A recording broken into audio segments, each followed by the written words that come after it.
Welcome pala mga lods. Yung topic natin, si Cho ba makakasabay ba sa Naruto World? Ano ba yung reaction doon ni Cho? Kung makakalaban na ba day Uchiha Itachi o mga si Pain ba? Alam natin na ba na si Cho na hindi ordinaryong Kung Fu yung ginagamit siya? Alam natin na si Cho ay yung Master of Kung Fu at marami siyang mga teknik at katulad ng Naruto, may mga teknik din si Cho na ginagamit at di na natin yon makikita. Pero ano bang tanong ba kung makasasabay ba siya?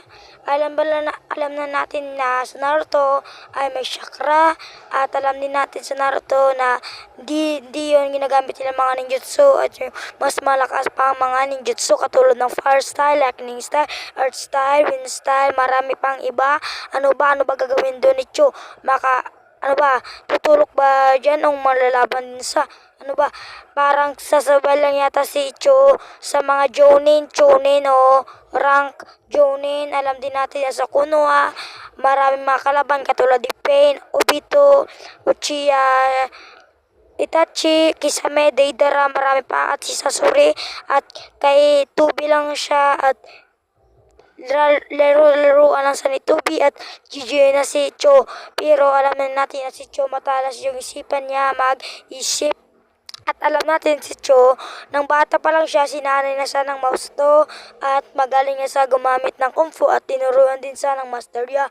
At alam din natin si Cho magaling mag-freestyle at katulad ng ML, dun at katulad ng ML yung mga skill ni Cho at gagamitin din natin dito sa ating kwento. At alam din natin sa Konoha, yung gumawa ng Konoha ay si Uchiha Madara at si Uchiha ay si Hashirama Senju. At alam din natin na di lang malak na at alam din natin na mas malakas yung mga nakatira dito sa Konoha. At si Cho naman di sanay gumamit ang ninjutsu, walang chakra at ginagamit niya lang yung mga kung fu.